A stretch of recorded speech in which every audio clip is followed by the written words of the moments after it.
All right, we got another little segment here of Wet Your Palate. We're going to tell you a little bit about what we just came off of with Go With Your Palate. We have a not-so-fancy pants SOMM with us today. Matthew, it was a pleasure to have you and hear about what you're doing with We'll Travel for Wine. I mean, what were the highlights that we just talked about? I felt like we could have kept talking for 5 hours. You guys all learning about my favorites was probably number one for me. And, being able to tell stories, being able to share Dom Ruinart 59, Blanc de Blanc story, talking about wine regions that I'm inspired by, and just, getting to drop a little bit of what I'm working on with We'll Travel for Wine, WTFW. WTFW. Coming soon. Well, what I love about what you were talking about was a new way for people to interact with wine, just more entertainment-based, but also having some good education behind it. What you're going to want to pay attention to is what he's doing when he comes out with this, because nobody's ever done it before.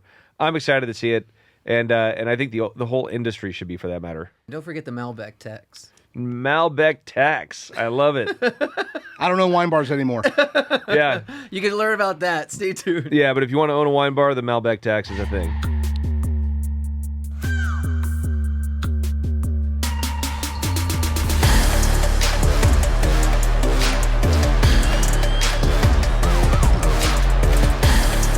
So I got a question for you. This may predate when you were actively buying wine for a wine bar, but yeah.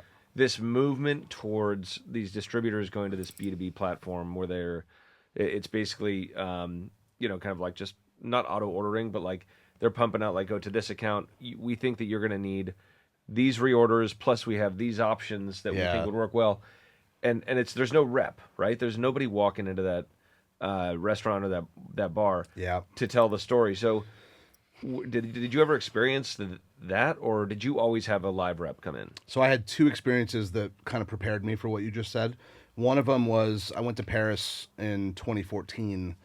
I went on a trip to Portugal, and then me and one of my buddies on the trip, we went to Paris and then Champagne after. And we met a guy who I didn't know, but it actually turns out he was my rep for a Northern California importer called Atherton, who he had lived like in Berkeley or Oakland or somewhere and used to be on the ground, like with the bag on BART, trying to get people to buy wines, and said, fuck it, I'm moving to Paris and I'm just going to email everyone. And I don't need to be there anymore. That was my first experience with it. And I was like, how the fuck is this guy doing this? He was so ahead of it. It was crazy. But he had the wines that people wanted to buy. Yeah, so if you got you got a captive, The next one was my buddy Chris Tyrrell, who... Terrell, excuse me. Chris is a British guy, very ahead of tech. He was an importer of a bunch of Georgian wines, and he had this portal he built where if you wanted to buy his wines, he wanted to pre-sell them to you through this portal.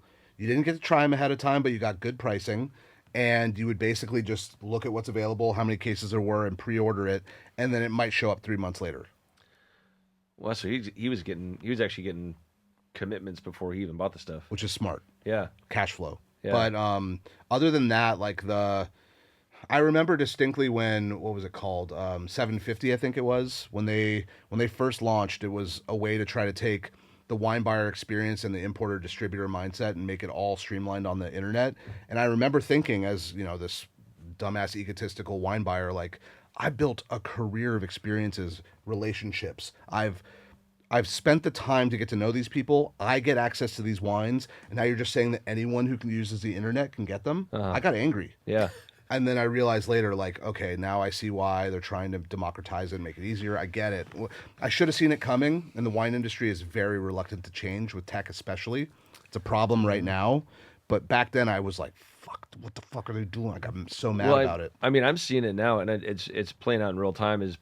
People are putting a lot of money into these systems. I mean, I think that, like, right now, Southern being the largest distributor in the U.S., I want to say it was like 20% of their business is all going to be just done online and on their platform, Proof. Didn't they fire all their employees anyway? So that's the thing, right? No offense to Southern, but like, but yeah, you fire all your employees, and they would tell suppliers, oh no, that's not going to change the interactions that we have.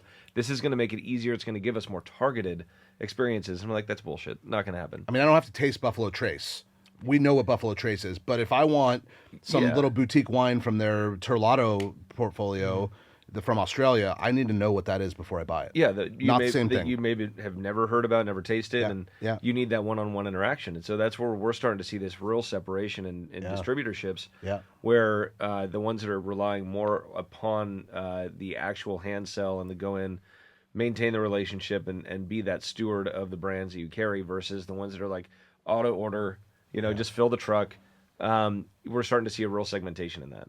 I think also, and I was guilty of this, it's harder and harder to make time to like see a line of people. Yeah, how many buyers would you, or how many salespeople would you have on a weekly basis? Well, I got to the point where I was like, no offense, I don't need to taste your wine. I know what it tastes like. Even if I don't know that brand, I know, like, just no offense. Yeah. But if someone had an actual winemaker in town, maybe it was someone from the sales team and I had never met them, I would make time then.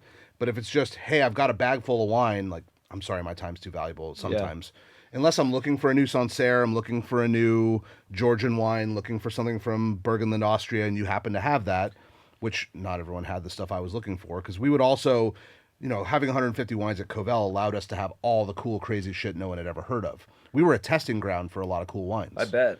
And I was traveling a lot, I'm blessed. Will Travel for Wine is my literal company name. I get to go all over the world and learn about this stuff and bring it back because I'll go places most people won't go. And then I had this amazing platform to show them off and in the right context, So I got really lucky with that. And most of the time I would say, okay, who's your importer? Do I need to help you get the wines imported? And I did help with a lot of that as well. Thankfully, I was able to kind of match make some importers and winemakers who didn't have representation. But in the end, and my friends would get really mad at me when they were trying to sell me wine, but I basically just say, I'm sorry, it's not worth any of our time. And I'd rather save their time because they're out with a bag and that bottle's only good for so long. It's got, the shelf life is shorter and shorter, and this is probably before they were using the, what's Corvin it called? or whatever. Corvin, yeah. Shout out to Greg. And I was not a Corvin fan, but for a wine rep, it was like the one point I was like, this is where it really separates and changes the game. Because they could take one sample bottle and use it for probably 20 places. Where before it was like, you open it, you turn the hourglass over, and you got like a day or two maybe. So I was trying to be respectful to them. And also I knew, again, because I drank a lot of wine, tasted a lot of wine, traveled, I knew what those wines tasted like. And unless I was filling a hole, I could just order. I had one friend who I only bought Malbec from them. They were an Argentinian specialty small family estate. And I was just like, what's the new Malbec you have? And that would be the one to put the Malbec tax on. But yeah, people would get mad because I wouldn't taste with them. I'm like, I don't want to waste your time. Yeah, dude, I gotta say, I appreciate like valuable. That's like New York directness and a LA world of fluff. Yeah, and I think that was like because like I've lived in both places, and I think that's like one of the things I learned and appreciate because time's money, and they should appreciate that you're saving them money. They think they're losing money because I'm not buying something, but the truth is, like, if they had what I wanted, I'd buy it. Yeah. No offense, like. I know what the fuck your wines taste like. No offense, I do. So what is the Malbec Tax? Where did that? I gotta know. We're a little deeper on this. Just something I coined. It was so. It came from, and this like I'm gonna offend some people. Pardon, but there's a lot of people who wake up every day that ends in Y. They listen to the same song. They eat the same breakfast. They fuck in the same position. They don't care. They just do it the same. Yeah. And that's the same person who's like, you know what I'm really into lately? Are Pinots and Malbecs. There's fucking 6,000 grapes, motherfucker. Yeah. Get outside your comfort zone. So I got to the point in my career, the only way to make myself not try to either, I don't want to offend them because it's also not fair to a customer. I want to give them a good experience. But if you just want a Malbec, I got a Malbec. Yeah. I got a Malbec. You're going to pay the tax. That makes sense. I like it. When you really do the parallel with the same breakfast, same position, all that shit. There are a lot of those people. I curse a lot. Is that okay? Huh? Oh yeah, of course. Okay, just making sure. I know. Oh, you're in the right place. Yeah. I've tamed it down. Like we've got people in our in the company that I know listen to this, and I cuss a lot too. So, I actually think that, I mean, this is one thing that I've noticed is that COVID changed things for me. Where I used to be a little unfiltered, now I just don't give a shit at all anymore. Right. So what happened during COVID though was I was just like, let's let it all out. Let's have some fun. Yeah. And if I'm talking to a group and there's 100 people there, 10 or 15 of them are going to be like, oh, this guy's a little too much. Yeah. And I'll say some offensive stuff and whatever else. But those 85 to 90 people, they are now like locked into edge of their our seat. portfolio. They understand like ready. what we're about. They're dialed in. And so I've seen that like you just be out there, be authentic. Whether you're a winemaker, whether you're selling wine at a wine bar, or even a distributor rep, just like tell it like it is. Run through brick walls and get the job done. And people it resonates with people just so much now. This is where I'm at. I live in a very liberal place. I live in a place where everyone plays by the rules. And I've been that person for a long time in my career, especially owning businesses, being a business owner in the public. You don't ever want to offend anyone. You gotta, you shape everything in a very specific community lens, right? And where I'm at now, I'm done playing by the rules. I'm fucking done. Yeah. And I love everyone, and I'm going to offend some of you. I'm sorry. Some friends of mine. It's okay. By the way, I don't hate you. I'm just going to offend you. It's okay. I'm at a point now where I'm done playing by the rules. I'm definitely going to break some boundaries. I'm going to test boundaries and see what the actual line is. And I'm doing an interview series unlike anyone's ever done in the wine world, where the guest is the wine itself. Oh. And is this part of We'll Travel for Wine? So that's what the whole premise is. We'll Travel for anywhere Wine in the world. We'll Travel for Wine is a website. It's going to be wine country guides that will tell you where to taste, where to dine, where to lodge, and where to caffeinate in wine country all over the world. Okay. I realized quickly if I was just to go and sit in a dungeon and do all the work and be this coder kid for years, I would hate myself. So I'm instead doing it like how bands drop singles, and I'm going to release different guides for different regions over time and keep people interested. Yeah. I got you right here. What up? And then the next phase of it, which is something I can just keep people interested with, is this other part, the kind of content part of it, which is the interview series I'm going to put on Instagram, TikTok, YouTube. And I'm also calling it We'll Travel for Wine because I've been lucky to go so many places and I've got a lot of stories to tell and I got a lot of wines to interview. But no offense, I'm not going to have the winemaker. I'm going to have the fucking wine itself because it's way more funny. Yeah, I want to. So are you Are you actually creating a voice for the wine? Yeah. Are you not ready to tell? What I love is that I've been I've been trying so hard to get some movement on social media and get people to see what I'm doing. So I've been posting weird AI photos of myself. I've been superimposing my head on a pilot. I found a couple photos of a pretty model in the, at the Amalfi Coast on a boat. And then I superimposed myself next to her cheersing. I'm trying to get people to just laugh first off. And so the next one was, I said, I need your help. I need some questions for my new series. And most people didn't realize that the kind of underling of this is that the wine itself is the interviewee. Yeah. And it's been really fun when they're asking real wine questions. I can't wait to see what the wine has to say about that. I'm trying to be kind of weird and cryptic about it. So that way people they need to have their moment of the aha. I don't think I can I'm done telegraphing it. I'm done telling people what's up because everyone's not paying attention. They watch 8 seconds of something. They don't read. So at some point it's going to come and they're going to be like, oh, fuck, that's what he did. Dude, I love this idea. Yeah. Seriously, this sounds like so much fun. And I don't know if you're using AI, but with the shit partially. AI can do now is, I think you're going to be one of the leaders in the new era of wine. It's fun because I'm a big comedy podcast guy. And so the comedy podcasts I love are the ones that don't play by the rules. They do say retard. They do say words we're not allowed to say. Like Two Bears, One Cave. Well, of course, you know, Kill Tony and Kill Tony. I love We Might Be Drunk. I don't know. I can name them all off. Yeah. But all those big comedy guys who push boundaries, they're not racist. They don't hate gay people. They don't hate Chinese people. They make jokes. Exactly. We're allowed to make jokes. Jokes are funny. Yeah. Right?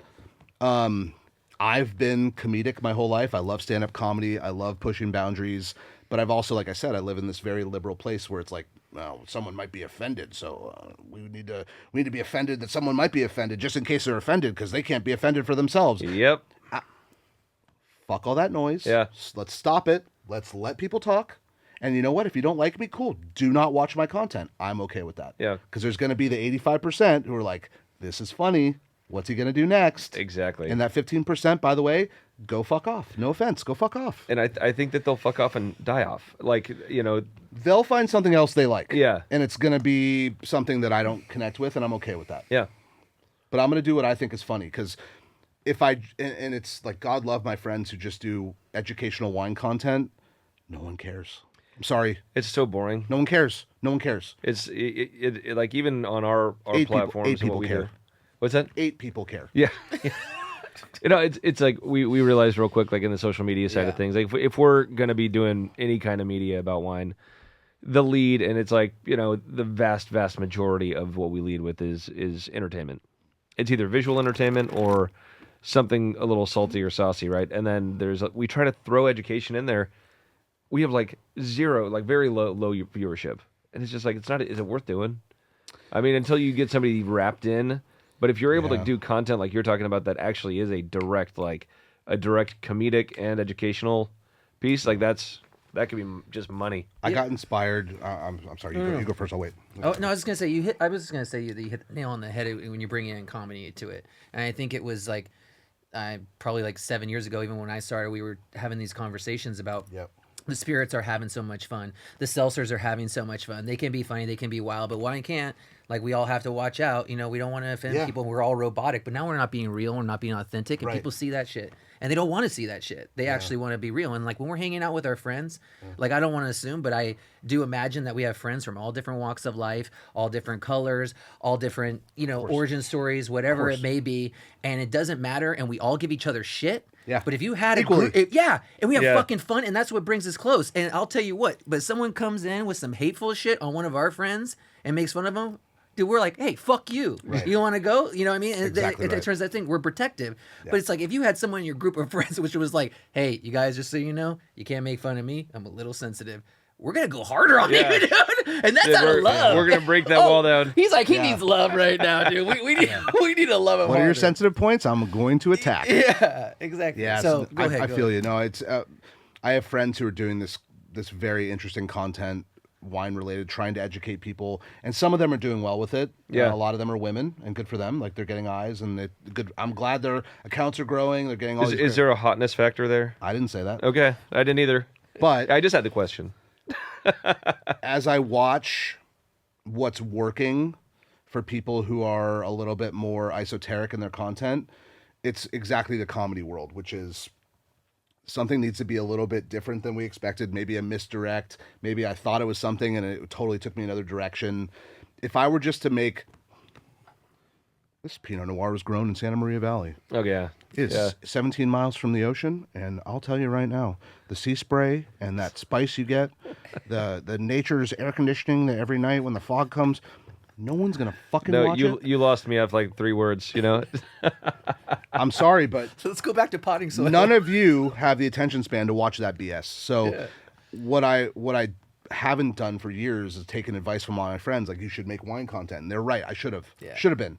But I didn't have the right idea yet. I didn't have the years of sidelining myself, trying things. I became a journalist, which helped. I saw the marketing side of things. I was able to get all the pitches from all the people about everything. That's why I'm wearing this great shirt, because your team was so good about sending me all the great gear and telling me what was up. What up, Kenny Flowers and Bell Gloss? That's Kenny Flowers with an F, not Kenny Powers, not La Fama Blanca. Do not get them mistaken. Although I love Kenny Powers. And... Same. So I learned. I love him. I learned early on when people are spending money, what they're pitching, what they're trying to show, what the actual kind of narratives are out there, and I learned a lot about what connects and what doesn't. I unintentionally, I was like, oh, I like that. Oh, this is terrible. Well, you're spending money on that. What are you doing? And your content has always been stuff that broke through for me. I always loved it because you were breaking boundaries, doing what you wanted to do, not what was probably expected of you, right? And so the wine world has traditionally not benefited from that. They've not fostered that, because we are very much tied to tradition and family values and all this stuff, which I love, but I don't have to worry about my family. My family's not in wine. Well, that's only part of the story, but I've gotten criticisms for especially from even more traditional places like our export markets, wherever, like Canada or any of the like Northern European markets. They're like, you're making a mockery of wine. This is embarrassing. And it's like, what the fuck are you doing to market this stuff? Like, we're out here, we're actually getting eyes on product, curiosity about wine in general, and so I think that's breaking down. I think people are starting to realize, hey, there is another way to do this. There is a better way to reach the new and current customer, but really the new customer, because they want 3 seconds. They want to be engaged. 2019, 6 years ago, I got sent to the main wine university, the Deutsches Weininstitut in Wiesbaden, Germany, to speak on behalf of the retail side of wine. There was also a retailer, but like the wine bar retail side. There was an importer. There was a bunch of people who were giving talks to a group of like 100 producers who were trying so hard to figure out how do they break through in America. And I gave them a 35-minute talk, and I said, all the shit I just said to you, throw it out the window. I did it because that's what you expect. But the one way to work and the one way to actually reach the market, go viral. Stop all you're doing and figure out how to get your one famous friend in America, whether it's Dirk Nowitzki, whether it's, someone who works at Chanel, I don't care who they are, get them to do something that your wine goes viral on the internet. Yeah. Otherwise, you will spend money and time and you will waste it all. Go viral. I'm sorry, it's the one way. That really distills it down. I mean, go viral. And it. You can do it your way. Yeah. So I got to the point where I was like, fuck it, I got to take my own advice years later. So maybe this will work, maybe it won't. I don't know. Maybe it'll be a stepping stone to what I do next. But I've watched people in my orbit. I've watched people who I admire take chances. And music was the number one place what I'm about to say will make the most sense. Like, I would sit in a room by myself playing guitar, writing a song, and I'd be like, no, it sounds too much like that Wilco song you love, or this is too much like a Beatles song, or you got to stop. They're going to think you sound like whatever. And the truth was I was limiting myself. I was over-editing myself, and I was keeping the creativity from being available to people. And at the end of the day, where we're at now with content is, if it doesn't work, people won't watch it. That's fine. But you did it. You flexed the muscle. You got in a room with cameras on. You said your piece. You made someone laugh. You edit it. You put it out to the world. If it responds or they respond, then cool, you make more. Yeah. If not, try a new idea. But I'm done holding myself back. Done. Thank you for explaining the whole will travel for wine. Like, that is... Of course. I thought that was...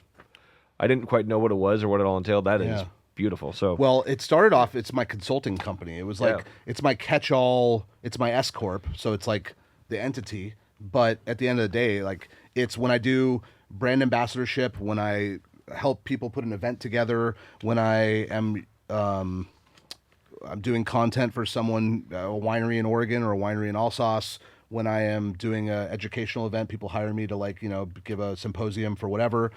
Or when I'm building my own website and making my own content, Will Travel for Wine is the entity. Okay. So now it's the branding, because I realize it's a powerful term, and I literally will go anywhere. Well, I also noticed that the acronym is WTFW. I thought I was like, that's cute. That's good. It was totally by accident, but yeah, because I am a very much what the fuck did he just say kind of guy. Well, that's I think it's one of those acronyms that everybody understands, and if you can use it in some slightly slight variation, like, so we got this one wine that we've talked about before. We wanted to make like the biggest, richest style of Chardonnay we possibly could, and so we were calling it like the Big Beautiful Chardonnay. Nice. And so for the label, I was just like, screw it, we're gonna just do the acronym BBC, gold on a black background. Yeah. And that was it. And it's like, it's gotten great response, and it's like, it's small production, but nonetheless, where it gets seen, people are like, that's awesome and hilarious. So one of your past guests, who's a good friend of mine, Andre Mack, had OPP Pinot. So it's a similar mindset, but it's something people know. It will get them talking, and they'll be like, wait, what did that say? Yeah. It's you catch them off guard. Yep. And then you redirect. That's Big Beautiful Chardonnay, baby. Come on yeah, now. yeah. Don't be like disgusting. What's on your mind? Yeah, God, pervert. Yeah. Yeah, shout out to Andre and Andre's awesome. Like, the man. That was awesome, and we had a great time with him. And what I'm liking to see that I saw with him, I'm seeing with you is being a disruptor, dude. Like, for this industry, and I don't know if you like that term. I see. I was gonna say I don't even look at it as like a disruptor. I just look at it as like the people that are willing to go out of the norms of what what our guardrails of the wine industry have been, and like you're doing it, Andre's doing it. But There's just not. We need like 100 people doing it, and they're. You got a bunch of pussies out there. That's what we have. That's the problem. There are a bunch of pussies. I was one of them for a long time. Because look, we didn't want to say it. No, you get. If you exist in a certain place, you get taught there's this big, bad, scary world out there, and they're all going to make fun of you, so you should exist in this little box. And you know what? That box is kind of like annoying, and I'm sick of it's such a people just are continually yelling at themselves and yelling at me and yelling at everyone, scared of the world, and it's a lot of Chicken Littles, and I'm fucking done with it. It is done. Yeah, they think they have a big voice when in reality, like you're not. They're not the way to win. No, it's an echo chamber is what I couldn't think of. It's an echo chamber. I mean, you've done all the fucking work though too. I mean, that's the thing. I mean, even after more opening work up to your do. own wine bar, There's a lot more work to do. There's always work to do. Yeah. But I mean, I was listening like really cool shit with the history of wine stuff that you did. Thank you. With SOMM TV. I mean, and then also, I mean, being the wine correspondent for Men's Health, like. I mean, there's all these journeys. You've done it all, and then it's cool to make it now. You can have fun with it and make it digestible for those that want to get into it that were maybe a little bit felt like they weren't included. Like that's what we said. Like everyone's welcome.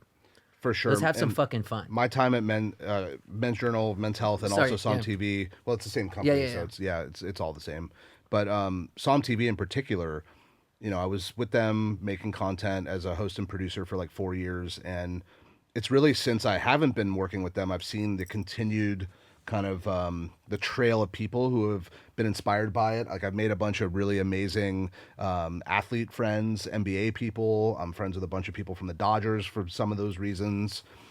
The kind of the way it works and who's watching and who's paying attention to that kind of content is vast.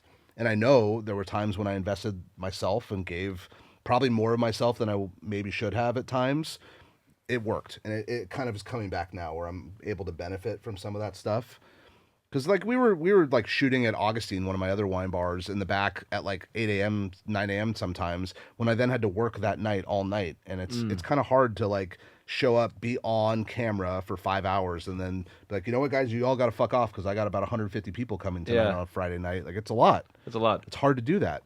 The most imprinted thing for us was we created a show that we made called Sparklers. Got a James Beard nomination, which was pretty cool. And that was an idea that Jason Wise had. He's like, I want to make a cooking competition show that focuses on sparkling wine and gives sparkling wine an everyday mentality so people don't just think it's for celebration. And so we took that idea and ran with it and made it into this great competition show. It was amazing. That's great, yeah, and well, I think whether you guys were part of the impetus of sparkling wine just being enjoyed on a daily basis, or if it was multiple factors, we've seen in the last 5 years, sparkling wine it's a go-to on a daily basis now. For sure, it's been growing. People love it. It's no longer just New Year's. I mean, I remember back in the earlier part of my career, that was it was like, we sell 70% of our wine in the last like month of the year. Right. Like, Jesus Christ, that's a business model? Someone's birthday, New Year's, maybe they got a job promotion. There was a very specific little core of like celebratory holidays people would open champagne or sparkling wine for. And I mean, for me, I'm a sparkling wine whore. I love sparkling wine. I'll drink it every day. I'd rather drink that than red wine usually. Okay. And to like show why it has not only the appeal to open on a Tuesday or any day that ends in Y, but the food friendliness of it. People don't realize that it can go with almost anything. Yep. So we aim to show that, and I think it worked. It was honestly at the right time. That narrative has grown, and it really sparkling wine has exploded. So but you go into a little more education as well, some of the history as well. Yeah. Of wine. So in the case of, because it's something we were chatting about, was the phylloxera epidemic. Yeah. And do you know, how did people react to that storyline about getting into the history of that? So just to slightly throw a little bit of kind of backstory, at the time that I was making that podcast, the History of Wine podcast, was right when the SOMM TV team was trying to finish their fourth film, which was going back to the origin of wine that they since have released. So I, as what I thought was me being like courteous, chose not to focus on literally the origin of wine to give them that for their film. And I instead focused on America and the Americas with season 1 of my podcast. So the way I was able to talk about exactly what you've just brought up was the fact that all the work was done in Texas to save basically the global wine world. What allowed all of Europe to replant and anyone else who was affected by phylloxera was the work of T.V. Munson in Texas getting phylloxera-resistant rootstock that then saved everyone. But I wasn't able to dive into what were people thinking in the the 19th century, the 1800s in Bordeaux, which made them go to Rioja, which is why we've got the Bodega Riojanas. that connection. They went down on the wine train there literally and ended up in Aro, and that saved a lot of winemakers' ability to make wine for a long time. But the mentality of what people were thinking when they had to leave all these places, I didn't get there. Okay. But maybe at some other point I'll tackle it. But I'll tackle it with some comedy instead. Yeah, I was gonna say, I mean, of course, I'll find that stuff highly interesting, and people who are lovers or connoisseurs of wine will. But how do you make that like very rich history fun to listen to? It's hard. Yeah, that's the problem. That's the hardship of it. Yeah, well, I had to do a lot of backstory, a lot of digging, and I like this because I'm also a historian. I like anthropology. I like the stories of people. The podcasts sometimes were long, sometimes they were shorter, but I always brought in some sort of an expert. And I don't know what episodes you were able to listen to, but I had some really good guests, and we were able to tell the story of a lot of really great. It was mostly states within America. I think I didn't get to Canada yet. I don't know. I forget exactly all the episodes I did, but like Virginia is a standout. We had 2 on California. The Texas episode is so good. Oregon and Washington were both very good.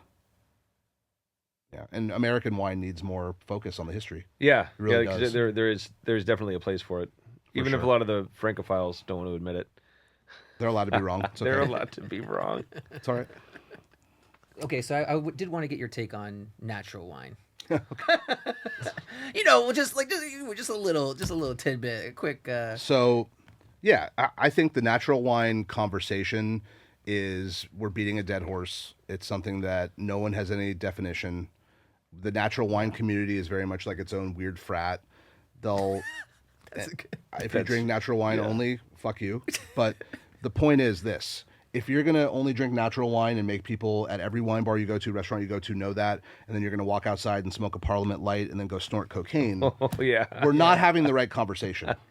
So as someone who's traveled to vineyards all over the world and talked to winemakers who... The one for me was the winemaker owner of Frère Ribier in the Côte de Roussillon region of France. I got to meet him in 2013, Bruno. And Bruno told me, he goes, I live at my vineyard. My kids live at my vineyard. My wife lives at my vineyard. We grow our lambs. They're the ones that are in our vineyard. The sheep are there. They're doing all the pruning for us. They're eating all the grasses. Yeah. Why would I use toxic chemicals that are then going to go into my farm, into my literal garden where I grow my tomatoes and I grow my whatever else I grow, my lettuces? Why would I want to then put that in my body and harm myself? That's how I look at it. When Bruno said that to me, I was like, fuck, this guy's on another plane. He gets it. Does he care that his wine is quote unquote natural? No, he doesn't care. The greatest winemakers in the world, a lot of them make their wine under a allowable natural wine mentality and will never ever care that some natural wine kid in Paris or in Chicago or in LA or in San Francisco know that their wine's natural. It's not about that. It's not about the marketing of it. So when you tell someone, I only drink natural wine, that's like someone who says, I only drink Malbec. Yeah. You're limiting yourself, and it's also a lack of education and understanding how we got there. I think that we need to teach the classics again. People have stopped learning from people. I drink a lot of wines that are considered natural. A lot of them. Half at least of what I carried at all my wine bars were natural wines. But there's other wines that are made in a mentality of like, maybe there was some disease pressure in the vineyard and we wanted to use a little more copper than we're allowed. Or, sometimes we had to do a different spray that maybe we didn't want to do, but I still want to be able to send my kids to school and eat fucking food for dinner. Like, we still got to have a product to make, right? If the choice is I'm a natural wine producer, loyalist, or I want to save my family's ability to live, which one are you going to pick? Yeah. And there are a lot of regions in the world where people can make great natural wine without disease pressure, without issues. And it's unfortunate when people just think, oh, it should be done everywhere. It's easy to do everywhere. Every region has its own struggles, issues, disease pressures they deal with, traditional hardships that happen at different times of the year throughout the growing season. It's not how every region was formed. It's not how every farmer does their work. And I think it's just kind of not... You're not understanding wine if you're just like, I only drink natural wine. It's just stupid. Yeah, well, it sounds like Bruno got his shit together the right way. I mean, that sounds like a dream life, right? You're like, oh, yeah.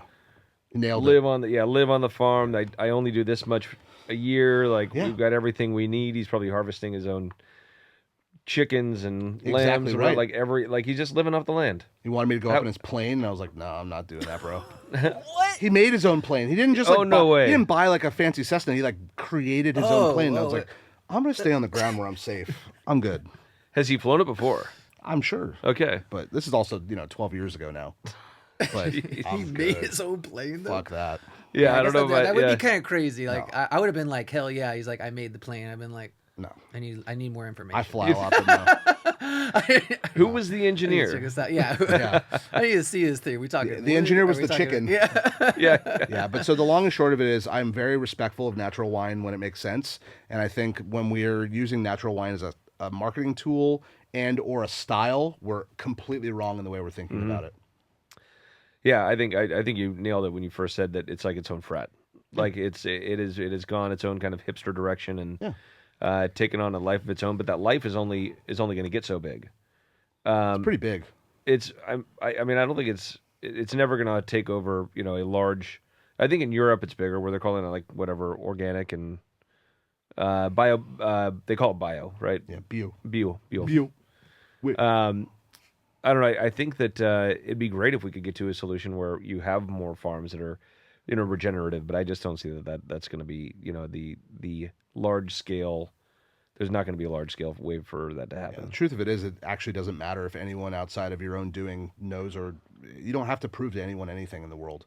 If you think you're going to sell more wine because it's natural, then you're on the wrong track. Like, make a wine that's true to where you come from, true to your passions, true to the vineyard you get to farm, true to your style, maybe true to your family background, true to the village you're from. But when people are creating wine in a vacuum for some specific wine drinker in Paris or in Chicago or in New York or in whatever, like, what the fuck are we doing? Yeah. Stop it. It Takes away the personality. Yeah, it is. Yeah, it's wild. I think it's wild too. Like on social media, I mean, I think a lot of people will kind of come in and they just haven't done the research, the simple research of both sides, of learning more about how wine is made. Right. Then you can see now natural wine is made, how non-intervention wine is made, which non-intervention, I guess, is always like gets us kind of like we don't really understand it.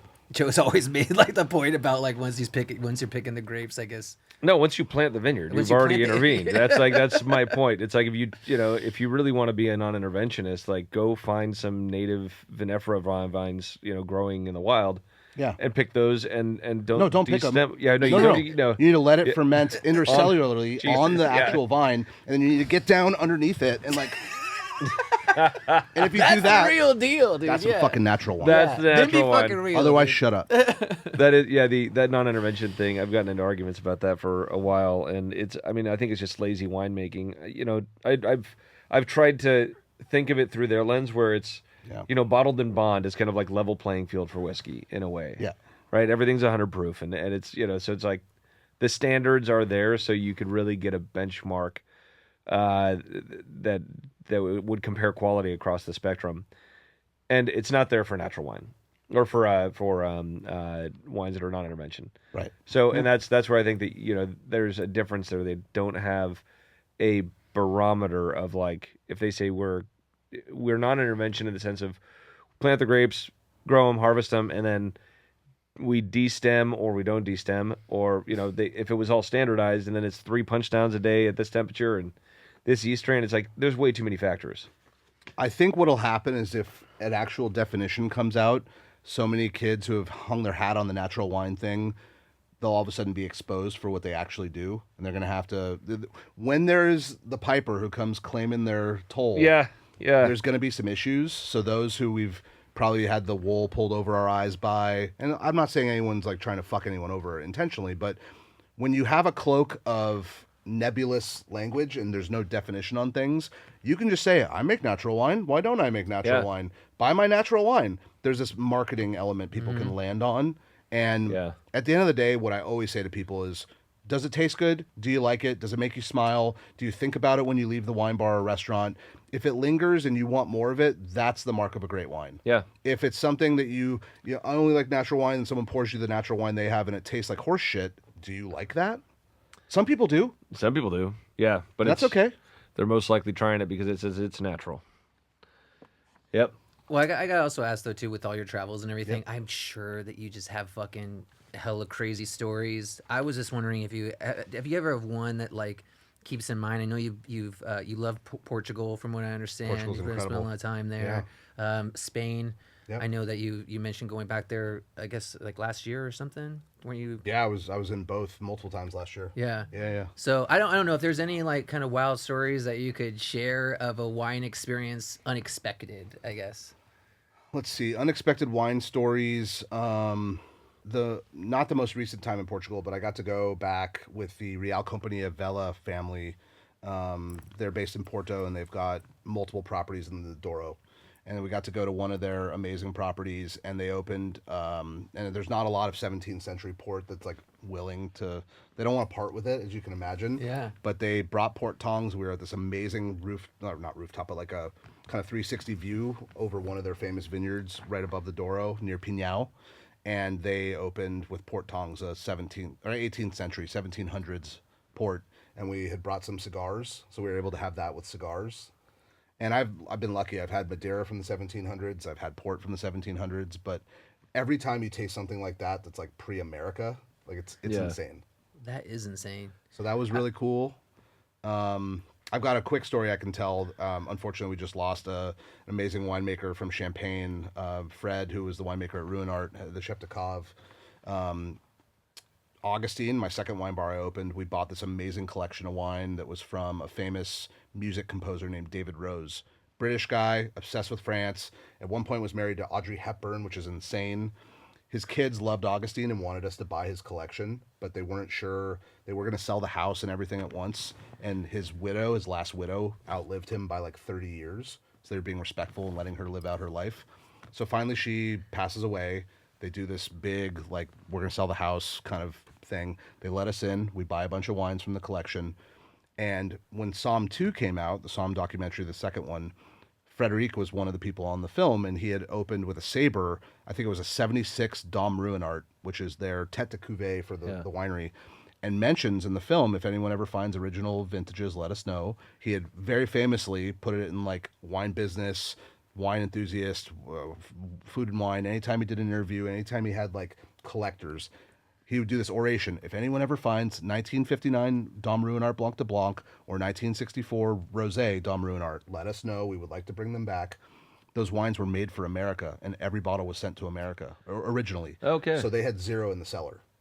And being that they were a LVMH property, they had the resources to be able to bring back the cellar and amass it. And his whole career for them, because prior he had worked at a bunch of other wineries, but I think he came on in '08, and they just said, if you ever find bottles, whatever the cost is, buy them. So I just gotten back from a trip in Europe, 2016, sitting down with my old business partner, Dave Gibbs, shout out Dave, at Augustine in our little wine cellar, and we're having a like catch-up dinner, telling him about my trip. Just got back from Portugal. Yeah. Same nice. trip I just mentioned, actually. That's why it segues. Hell yeah. And he's like, oh, yeah, Fred's out talking about the Dom Ruinarts again. And I had this, like, hair stand up on the back of my neck and arms. And I'm like, and I turn around. We had 6 wine fridges that were in the cellar. And I opened the one directly behind me. I opened, like, the third shelf down from where I'm sitting. And I go, we fucking had one. 1959 Dom Ruinart Blanc de Blanc from David Rose's collection.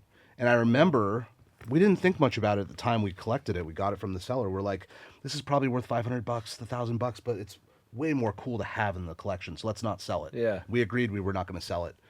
But not knowing the real significance of it and not putting all the story together that we were part of.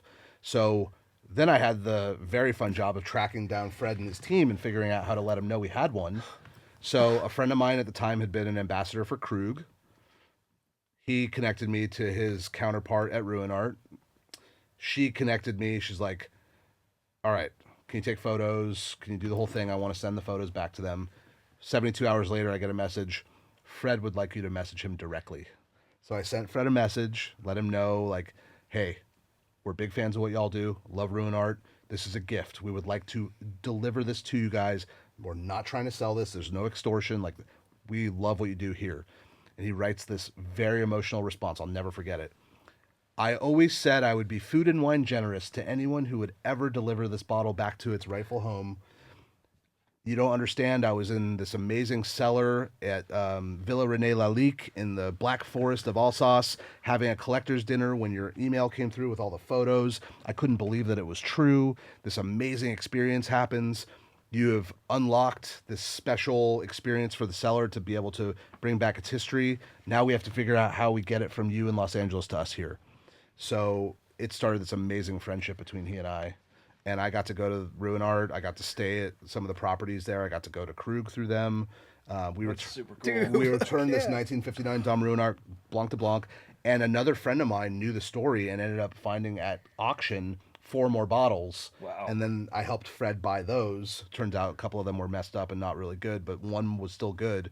They have some weird thing they can do where they can like, I don't know if it's a carbon dating thing, but they've got something that can like understand what the potential for bubbles inside the bottle still. Okay. It's some very expensive technology they have for back vintage bottles. So they were able to take those 4 and figure out that like 3 of them were bad and 1 was going to be okay. Okay. So they had 2 that were great. They opened 1 and they still have the original one that we collected and brought to them. Wow. And it's at the cellar.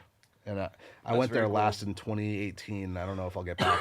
And he unfortunately just passed away. So Did they ask if Rudy ever touched him? no. Rudy would have touched him inappropriately.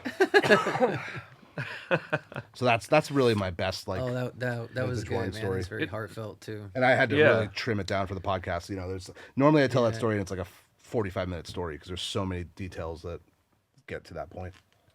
Thank you for sharing that, though, man. Thanks for giving me the opportunity. Yeah. And what is your favorite wine region overall?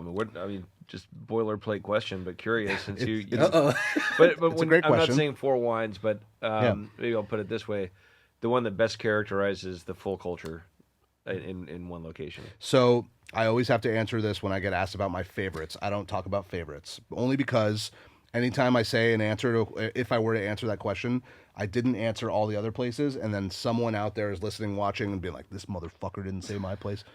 So what I will say is, if I had to drink from one region, let's say I had to do that, like this desert island wine shit people talk about, it's like you don't ever have to do that. You're never gonna have to drink one wine the rest of your life. Like, just shut up, shut the fuck up. But if I had to pick one region, the region for me that has the most diversity and encapsulates all the styles and has the highest quality doing it for me is the Loire Valley of France.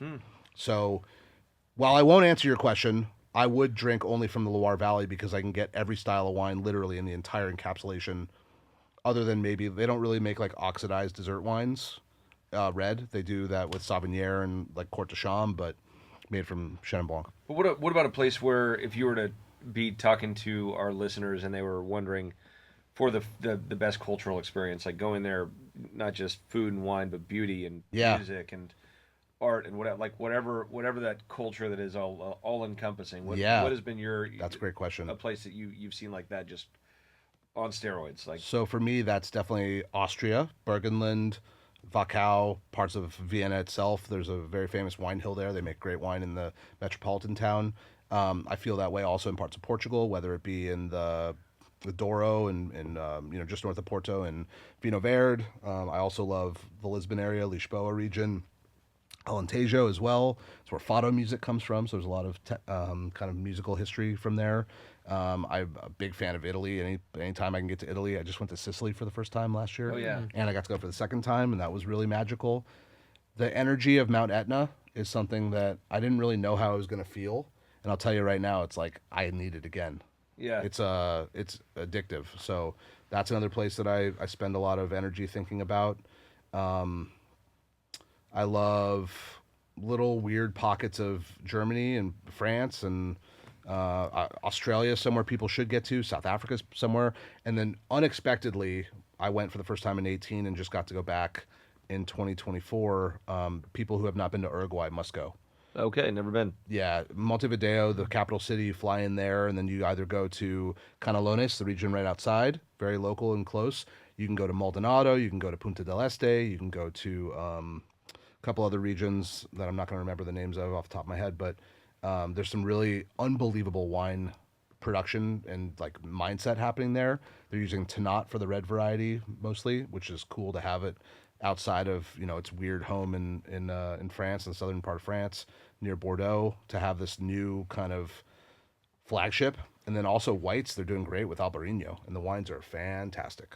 What are they eating down there? What is there like? Beef. Is it so? It's kind of like Argentina, just beef. It's way more steak. So Argentina thinks they're famous for steak, and they are. Don't get me wrong. Yeah. Uruguay has, I think, 3 million inhabitants, human. They have 12 million cows. Oh wow. Whoa. And a lot of the beef you get in Argentina is actually raised and grown in Uruguay as well. So Okay. it's a joint love. Yeah. And you might say the one in Uruguay, because it's a smaller country, it's actually more steroidic and like, it's crazy. It's beefy. But so they eat a lot of beef, of course. But there's also, the vegetables. Their ability to farm there is unbelievable. I went the first time with a vegan, and I was a little worried about it. I was like, you're not going to eat well. What's going to happen here? And he ate like a king. King. But also, like, Francis Mallman has restaurants there, and the culinary level is very high. I think South America top 50, there's 2 or 3 maybe 5 of the restaurants are in Uruguay. In the top 50 in South America. Good to know. Yeah. Yeah. All right. I got to put that on cheap. the list. It's very inexpensive to go there. Okay. Highly recommended. Yeah, look, I love Chile. I love Argentina. I've spent great times there. I love all my friends there. The wines are great. I've been to Mendoza specifically in Argentina, and I don't dislike Malbec, guys. I like Malbec. Yeah. But the Malbec tax is real. Sorry. Yeah, I did love. I loved the culture of Mendoza. It's great. It was just, I mean, I know other parts of Argentina don't really prescribe to it. Yeah. No, the Mendocino style is cool. Yeah, they're super cool. They've got that old Spanish, like, hey, it's Yeah. got the siesta, their food. I mean, you got to ask for vegetables Yeah. if you want vegetables. They are coming from the Parija only. They're only on the grill, nothing else. And olive oil and sea salt only. It's the goat for me. The goat over the coals and just the lemon and salt. It's like simple. Yeah. Basta. That's Let's all see. you need for the seasoning, man. What's that? That's all you need for the seasoning? Yeah. I know the red meat and lemon thing. I've never understood how people don't get that. Like, it's great on like Need a acid. steak too. We need acid. I love it. Yeah. But every time Changes I bring the that game. up at home, Can't just if be I have like vinegar. guests over, they're like, "But lemon on steak?" I'm like, Try it. "Try it." Yeah. What's Yeah. wrong with us? Dude, And it then- is the best, And Joe. then I'm with pop you that 100%. shit with some good salt. Thank you. Yeah, right? It must happen. Let's soak that in olive oil, and then Yeah. you get that, Yeah. Molson salt.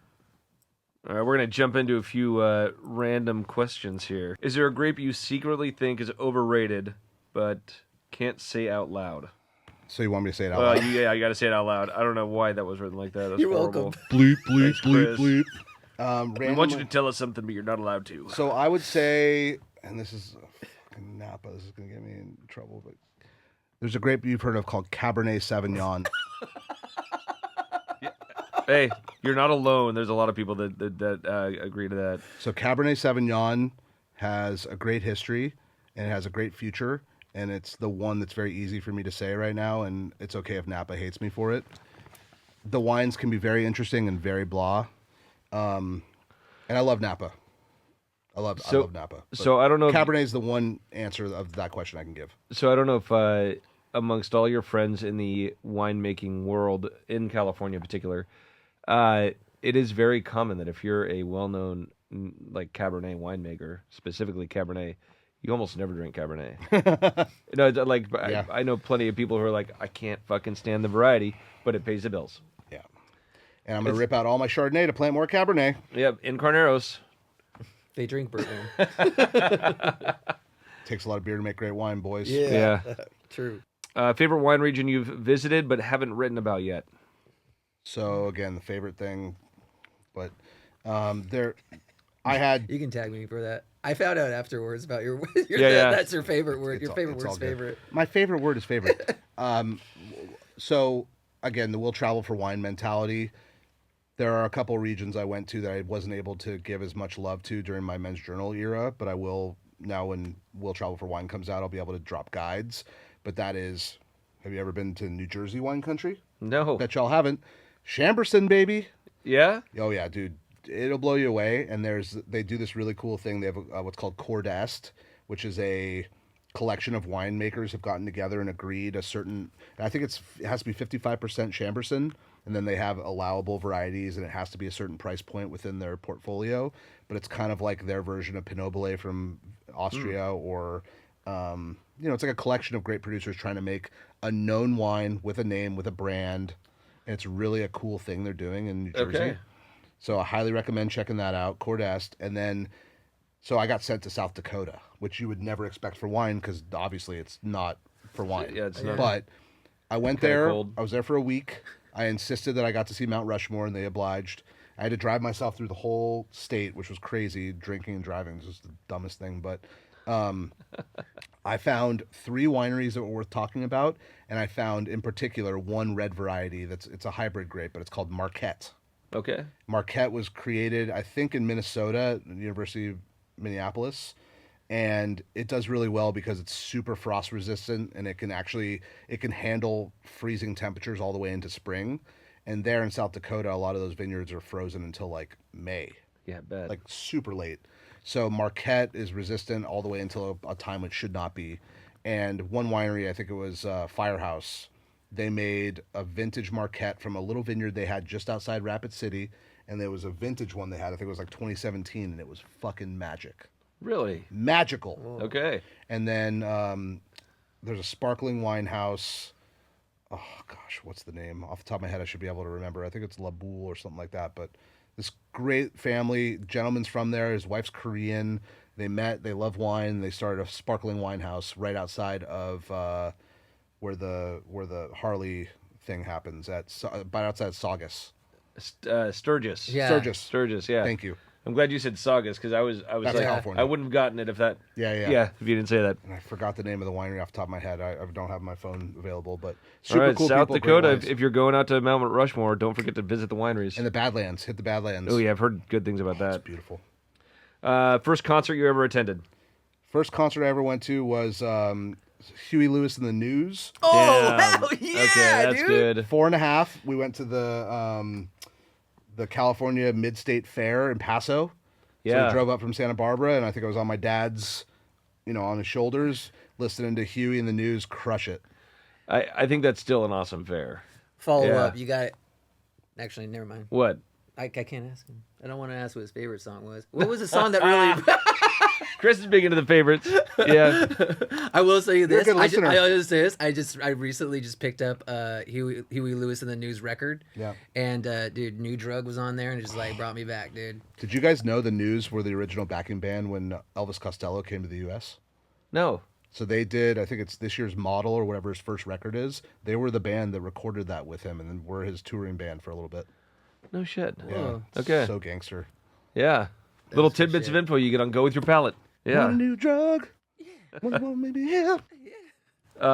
Most underrated grape variety you see on the rise. I think, It's kind of the opposite of a favorite. yeah, no, so I drink a lot of white wine, and I think people who are going for something and they're sick of Sauvignon Blanc, they're sick of Chardonnay, they're scared of Riesling, they know Albarino and they think it's cool. I think we need to embrace things we don't know how to pronounce. And so I challenge all of y'all to drink single variety Vino Verde wines. Lorero is one that people need to know Yeah. I've seen it pop up in parts of Australia, like in the McLaren Vale area. Oh, like they're growing it down there. A little bit in the Central Coast. So that, and then also Verdelho, Yeah. which I love. South Africa does really well with it. They grow obviously in Portugal, also in Australia. And then I'm a Hunter Valley SEMM guy. I drank last night. I had a 99 VAT 1 from Tyrrell's, which Yeah. Semillon, baby. It's not Semillon in Australia. It's Semillon. Semillon. Yeah, Semillon. So I think drink more Semillon. Oh, that's very cool. What about I'm starting to see like a Certico. If you're talking about some of those lighter brights, does it not have enough body for you, or is it? I think a Certico maybe is just a little bit too much taste like the sea for me. Like Yeah, I it was doesn't gonna have say enough briny. doesn't have enough grape variety intent. I don't know. Maybe it's me. I haven't. I've just seen it like start to. Yeah. You're starting to see it at like retail level. I a think little bit that now. Greek wines have been a bit of a blind spot for me. I've mostly had an experience with skin contact wines from Greece and the northeastern mainland where they grow like Shinamavro and weird stuff Huh. up near Albania, I think, if I'm not mistaken, if it's up that way. But some really weird, interesting, cool stuff like Okay. that. But the island wines, a lot of friends have been there and love it. I just haven't had the same experience yet. Okay. Maybe I will. Well, cool. Well, shit. Anything else you want to go over, Chris? Any other favorites you want to know about? No more Any more favorites? Dude. You got- Fuck favorites, dude. Yeah, I'm changing this. No, I like the analogy that you've made before about between music and wine when it comes to cover songs. I always thought that was cool too. When it comes to, if we're drinking wine here, that you would say, oh, it's not traditional to where, if we're talking about Burgundy or Right. that it's a cover song, right? And there's even songs that people love and don't even know that they're covers unless they kind of like. It's Otis Redding is the worst offender. Like he had the Rolling Stones and Aretha Franklin get famous off his songs. Yeah. And he's the original Malbec. Like Yeah. he's Kaor. And then he finally had one song come out and he died. Yeah. It's like literally like 2 days later. Yeah. Yeah. Alien Ant Farm. Ah! Smooth Criminal, dude. I know, you're right. That was like our time, dude. Hold on, like I didn't college know that. Santa Barbara time, dude. Who did? That's Michael Jackson. Michael Jackson, bro. Yeah. What about Smooth Alien? Alien Ant Farm though? What are you talking about? Well, that's because they were a one-hit. They remade play, Smooth Criminal, the song. Oh, they did. something Okay, That was like their after. breakout. Yeah, that was like their break. Oh, and they used that as their breakout song. Oh yeah, dude. It's He was a cover all over on Santa It's what Barbara, broke dude. out. Yeah, that's where it hit. That was the music scene, bro. Yeah. You were there. You were there? Yeah. Were you- Wait, are were we you putting drinking? together puzzle pieces now? Yeah. You don't remember? Don't Yeah, worry. I don't I'm remember. your I puzzle actually piece don't think to I ever Alien Ant listened- Farm. I didn't ever listen to. Dude, that- Oh yeah, okay. He gets a. Oh, he gets a. Ow! Thank you, Art, dude. Just assist. on point. Boom. Well, Matthew, thank you for coming on the podcast, and Yeah, pleasure. we wish you the best with everything. We want to stay close and in connection, and Fuck yeah. the Will Travel for Wine thing sounds extremely exciting, and we would love to just hear what's going on with it, and help in any way we can, because I think that any way we can get more people into learning about wine, hell, the better off we're all going to be. Appreciate that. And I covered it. We're gonna put it in post, where people can reach you and stuff. But Yeah. go ahead and throw a There's promo a in thing there. called the internet, so you can type in my name, Matthew Kaner. I do have a name doppelganger who's a total cunt. He's based in England. Sorry about the C word, but he's a twat. And he gets mad whenever people are meant to email me and it would go to him. It stopped happening, but he would send me very early on, like, I think this was meant for you. And obviously it always was meant for me. And guess how many times someone hit me up meaning to go to him? 0. So What is this name doppelganger? What does he do? he's a composer in England. He's fine. I'm sure he's nice, but he and I have had a contentious many year back and forth. And So he's a bit pretentious now. maybe. Yeah. So Matthew J. Kaner on Instagram. You can find me on that TikTok thing. You can find me on. You could send me a carrier pigeon. I don't know. Let's go. Yeah. dude. Anyway. That'd be fucking sick though, dude. Yeah. All right, man. Well, hey, thanks again. It was a pleasure. Thank you guys. Cheers. Appreciate it. Peace.